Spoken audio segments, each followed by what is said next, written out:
자, 오늘 아침 뉴스 보셨습니까? 이란에서 시위가 났는데 정부가 사람들을 그냥 잡아가두고 있다. 뭐 수천 명이 체포됐다. 이런 기사 떴죠. 그거 보고 여러분 무슨 생각하셨습니까? 아마 열의 아홉은 이렇게 생각하셨을 겁니다. 아, 중동 또 시끄럽네. 기름값 오르려나? 오늘 흥구석유나 중앙에너비스 같은 거 단타 한번 쳐볼까? 아니면 아예 겁먹고 전쟁 나면 주식 폭락하니까 지금이라도 다 팔고 도망가야 하나? 자, 솔직히 말씀드리겠습니다. 만약 여러분이 지금 이런 1차원적인 생각만 하고 계시다면 죄송하지만 이번 장에서 계좌 녹아내리는 건 시간 문제입니다. 그냥 영상 끄고 나가셔서 뉴스 댓글이나 다는 게 나을 수도 있습니다. 오늘 제가 할 이야기는 그런 뻔한 전쟁 테마주 이야기가 아닙니다. 남들이 다 전쟁 난다고 호들갑 떨 때 진짜 여의도 선수들은 그리고 월가 형님들은 조용히 웃으면서 어떤 섹터를 쓸어담고 있는지 그 돈의 흐름을 이야기하려는 겁니다. 지금 텔레그램이나 주식 리딩방에서 전쟁 수혜주 리스트 돌고 있는 거 저도 다 봤습니다. 그거 다 가짜입니다. 진짜는 뉴스 이면에 숨어 있습니다. 오늘 제가 이란 사태를 바라보는 아주 냉정하고 구조적인 시각, 그리고 거기서 파생되는 돈 되는 시나리오를 A부터 G까지 아주 길고 자세하게 그리고 아주 뼈아프게 짚어드릴 겁니다. 집중하세요. 먼저 이란 상황, 이거 단순한 인권 문제나 시위로 보시면 안 됩니다. 투자자라면 이걸 궁지에 몰린 쥐, 영어로 코너드렛 이론으로 해석해야 합니다.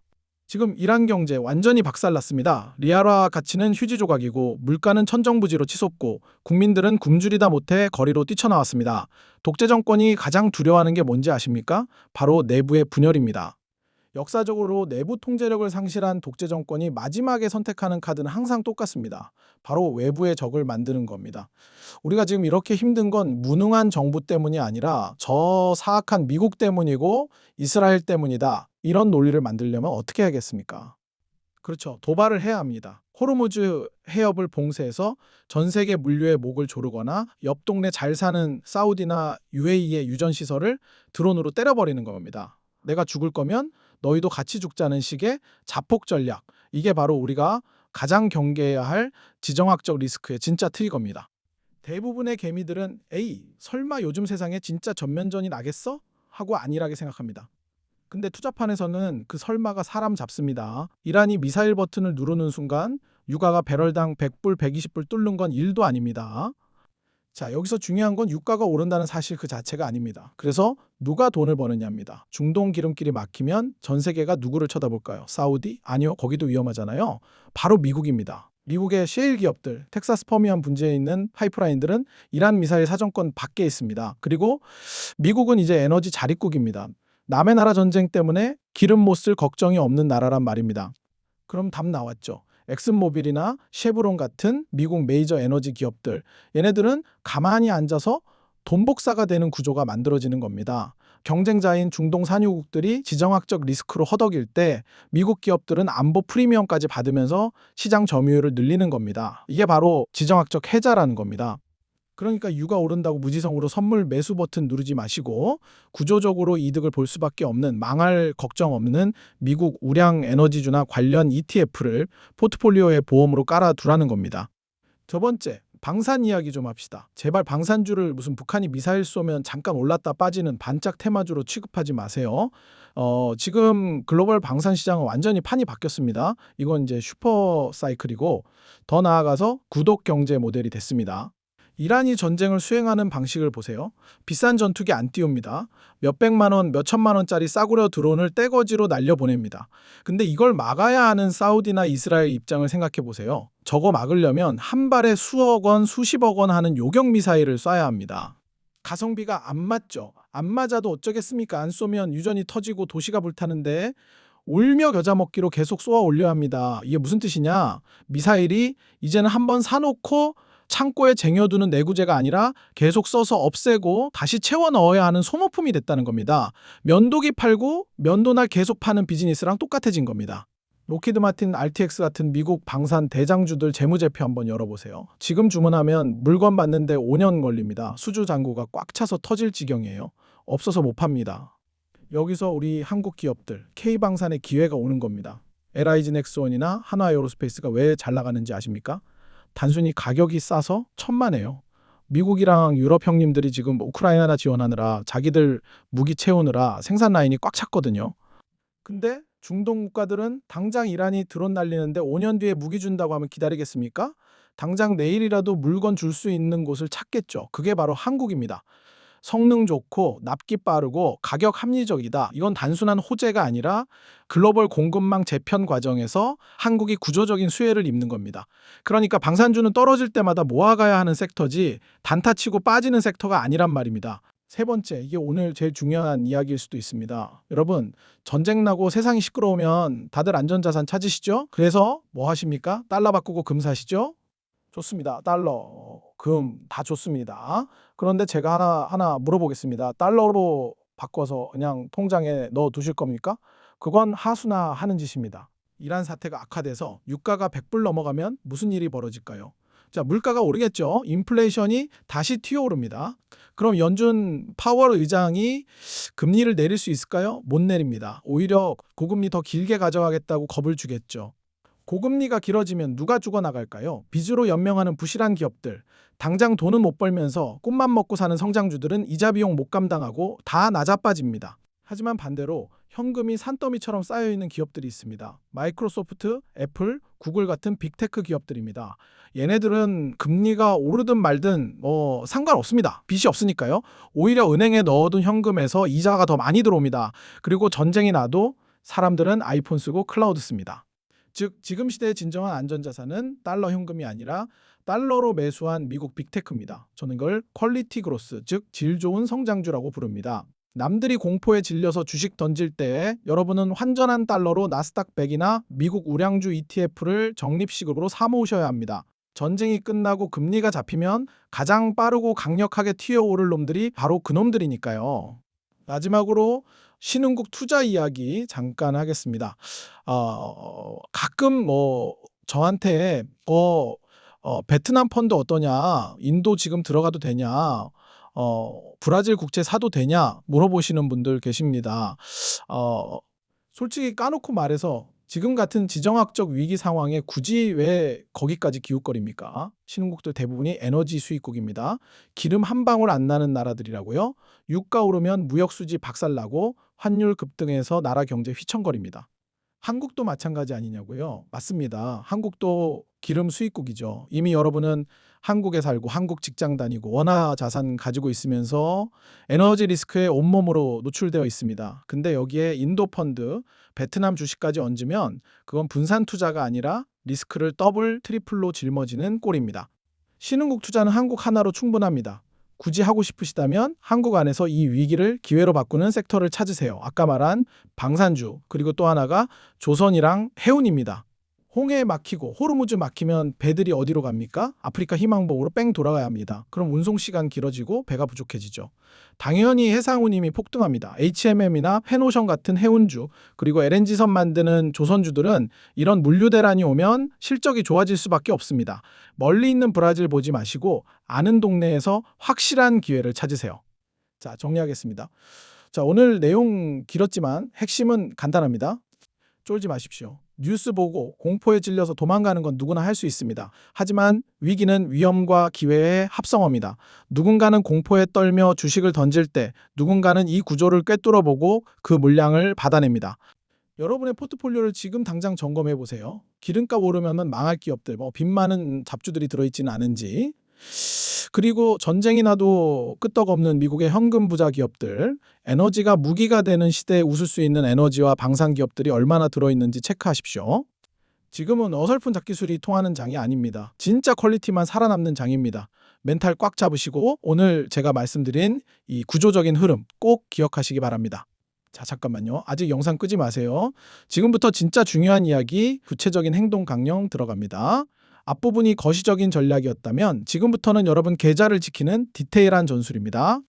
여러분, 지금 머릿속에 이런 질문 떠오르시죠? 그래, 차투현 말대로 미국 빅테크 좋고 방산주 좋은 거 알겠어. 근데 지금 당장 내 주식 계좌가 파란불인데 이거 손절하고 갈아타야 되냐? 아니면 지금이라도 빚내서 들어가야 되냐? 이게 바로 여러분이 하수라는 증거입니다. 타이밍을 재려고 하지 마세요. 전쟁이나 지정학적 이슈는 타이밍의 영역이 아니라 대응의 영역입니다. 제가 지금부터 아주 구체적인 시나리오 2개를 드릴 테니까 본인 성향에 맞춰서 딱 정하고 들어가세요. 우왕좌왕하다가 이도 저도 못하고 물리지 마시고요. 첫 번째 시나리오 단기전입니다. 이란이 미사일 몇 방 쏘고 미국이나 이스라엘이 보복 공습 한 번 하고 상황 종료되는 경우입니다. 이게 가장 확률이 높죠. 이럴 때는 시장이 어떻게 반응하냐면 처음에 뉴스 떴을 때 악 하고 빠졌다가 3일도 안 돼서 별거 아니네 하고 V자 반등 나옵니다. 이때 개미들이 제일 많이 털립니다. 뉴스 보고 겁먹어서 바닥에서 손절하고 반등할 때 하다가 고점에서 다시 잡거든요. 그러니까 본인이 야수의 심장을 가진 단타 트레이더가 아니라면 뉴스가 터진 당일에는 절대 매도 버튼 누르지 마세요. 공포에 질려서 던지는 물량은 항상 기관이나 외국인이 줍습니다. 여러분이 던진 그 주식 그들이 헐값에 사가서 일주일 뒤에 비싸게 여러분한테 다시 팝니다. 억울하지도 않으십니까? 두 번째 시나리오 이게 문제인데 확전입니다. 이란이 진짜로 호르무즈 해협에 기뢰를 깔고 유조선 한두 척이 침몰하는 영상이 뉴스에 나오는 상황입니다. 이때는 유가가 120불, 130불 갑니다. 이 상황이 오면 채권 투자하신 분들 진짜 조심하셔야 합니다. 보통 주식 불안하면 채권 사라고 하죠. 미국 국채 안전하다고? 천만에요. 유가 폭등해서 인플레이션 오면 채권 금리 튀어오르고 채권 가격은 박살납니다. 주식도 빠지고 채권도 빠지는 투자자들에게는 지옥 같은 상황이 연출될 수 있습니다. 그래서 제가 아까 말씀드린 현금 흐름 좋은 기업, 즉 퀄리티 주식이 중요한 겁니다. 전쟁이 길어지고 스태그플레이션 공포가 와도 마이크로소프트는 구독료 받고 코카콜라는 콜라 팝니다. 사람들은 전쟁 나도 밥은 먹고 윈도우는 씁니다. 하지만 적자 기업이나 꿈만 먹고 사는 바이오, 잡코인들은 이 시기에 소리 소문 없이 사라집니다. 자, 여기서 코인 이야기 잠깐 해봅시다. 비트코인 하시는 분들 많죠. 비트코인이 디지털 금이라고 믿는 분들 계시는데 냉정하게 말해서 지금 비트코인은 나스닥 레버리지 상품처럼 움직입니다. 나스닥 빠지면 더 많이 빠지고 오르면 더 많이 오르죠. 그런데 만약 이란 사태가 진짜 심각해져서 기존 금융 시스템이 흔들리거나 달러 결제망에 문제가 생기는 수준까지 간다면 그때는 비트코인이 진짜 해지 수단으로 각광받을 수도 있습니다. 하지만 이건 확률이 낮은 도박입니다. 그러니까 코인에 전 재산 박지 마시고 전체 포트폴리오의 5%에서 10% 정도 딱 없어도 되는 돈으로 보험 들듯이 가져가는 건 찬성입니다. 제발 대출 받아서 코인으로 인생 역전하겠다고 덤비지 마세요. 전쟁통에 제일 먼저 죽는 게 총든 군인이 아니라 겁먹고 뛰쳐나가는 민간인입니다. 그리고 한국 시장, 우리 국장 하시는 분들 마음 단단히 먹으셔야 합니다. 유가 오르면 한국 경제는 치명타입니다. 무역수지 적자 나고 환율 1,400원, 1,500원 뚫을 수도 있습니다. 그러면 외국인 자금 썰물처럼 빠져나갑니다. 이때 삼성전자나 현대차 같은 대형 수출주들도 힘을 못 쓸 수 있습니다. 원자재 가격이 오르면 마진이 줄어드니까요. 그래서 제가 아까 조선이랑 방산을 그렇게 강조한 겁니다. 남들 다 힘들 때 혼자서 슈퍼사이클 타는 놈들한테 붙어 있어야 살아남습니다. 특히 조선주 이거 잘 보세요. 지금 배 만드는 도크가 꽉 차서 배를 못 만듭니다. 신조선가 지수라고 배 가격이 계속 오르고 있어요. 여기에 중동 리스크 터져서 LNG선 수요 더 늘어나면 한국 조선사들은 부르는 게 값이 됩니다. 실적이 찍히는 게 눈에 보이는데 주가는 아직 옛날 영광에 비하면 바닥입니다. 이런 게 진짜 저평가 가치주지 만년 적자인데 PBR 낮다고 저평가라고 우기는 주식들은 쳐다도 보지 마세요. 자, 이제 마지막으로 멘탈 관리 이야기하고 끝내겠습니다. 오늘 영상 보고 무서워서 주식 못하겠다 하시는 분들 계실 겁니다. 근데 여러분 자본주의 역사상 가장 큰 부의 이동은 항상 위기 때 일어났습니다. IMF 때, 리만 브라더스 사태 때, 코로나 때 다들 세상 망한다고 주식 던지고 도망갈 때 누군가는 묵묵히 우량주를 쓸어 담아서 부자가 됐습니다. 지금 이란 사태, 냉정하게 말해서 10년 뒤 차트 열어보면 그냥 지나가는 작은 파동일 뿐입니다. 여러분이 지금 해야 할 일은 뉴스를 보면서 공포를 느끼는 게 아니라 그 공포를 이용하는 겁니다. 대중들이 패닉에 빠져서 멀쩡한 기업, 돈 잘 버는 기업을 헐값에 던질 때 고맙습니다 하고 받아낼 준비를 하셔야 합니다. 그러려면요, 뭐가 필요하겠습니까? 첫째는 현금이고 둘째는 공부입니다. 내가 사고 싶은 기업, 내가 확신하는 섹터에 대해 공부가 되어 있어야 또 떨어질 때 살 수 있습니다. 공부 안 된 사람은 주가 빠지면 무서워서 손절부터 나갑니다. 오늘 제가 언급한 섹터들, 미국 빅테크, 에너지, 방산, 조선 이거 그냥 종목명만 적어가지 마시고 직접 재무제표 열어보시고 뉴스 찾아보면서 공부하세요. 이 유튜버가 사라고 했으니까 산다? 그럼 여러분 계좌는 영원히 남 탓하다가 끝나는 겁니다. 제가 장담하는데 이번 위기 지나고 나면 주식시장의 판도는 완전히 바뀝니다. 거품 낀 주식들은 다 사라지고 실적과 현금 흐름으로 증명하는 진짜들만 살아남아서 신고가 갱신할 겁니다. 여러분이 그 신고가 랠리의 주인공이 되느냐 아니면 손가락 빨면서 그때 살 거라고 후회하는 구경꾼이 되느냐는 지금 이 순간 여러분의 판단에 달려 있습니다. 쫄지 마십시오. 그리고 공부하십시오. 시장은 공부하는 자에게만 수익이라는 달콤한 열매를 줍니다. 저도 계속해서 남들이 못 보는 진짜 정보, 돈 되는 인사이트 들고 올 테니까 멘탈 흔들릴 때마다 와서 영상 다시 돌려보세요. 오늘 긴 이야기 들어주셔서 감사합니다. 여러분의 성공 투자를 진심으로 응원합니다. 다음 영상에서 뵙겠습니다. 자, 오늘 제가 준비한 이야기는 여기까지입니다. 마지막으로 짧게 안내 하나 드리겠습니다. 오늘 제 분석이 뻔한 뉴스 쪼가리 읽어주는 것과는 차원이 다르다고 느끼셨다면 구독과 좋아요 버튼 한 번씩 눌러주십시오. 저 좋으라고 누르라는 게 아닙니다. 알고리즘은 냉정해서 여러분이 관심 없다고 판단하면 다신 제 영상을 띄워주지 않습니다. 이 살벌한 2026년 시장에서 남들보다 한 발 앞선 정보를 놓치지 않고 계속 받아보고 싶으시다면 그 정도 수고는 해주셔야 하지 않겠습니까? 그리고 조금 더 깊은 이야기, 유튜브라는 공개된 공간에서는 차마 다 풀지 못하는 적나라한 데이터를 보고 싶으신 분들은 멤버십 가입을 고려해 보십시오. 멤버십 채널에서는 제가 현재 유심히 보고 있는 구체적인 관심 섹터나 실제 기관들이 움직이는 수급 현황을 가감없이 공유해드리고 있습니다. 커피 한 잔 값이지만 그 가치는 여러분의 계좌 앞자리를 바꾸는 결정적인 힌트가 될 겁니다. 진짜 선수들은 남들이 공포에 떨 때 기회를 잡고 남들이 환호할 때 조용히 떠날 준비를 합니다. 저와 함께 흔들리지 않고 그 길을 가실 분들만 오시면 됩니다. 저는 여러분이 이 거친 시장에서 살아남는 것을 넘어 진정한 승리자가 되길 진심으로 바랍니다. 다음 영상에서 뵙겠습니다. 감사합니다.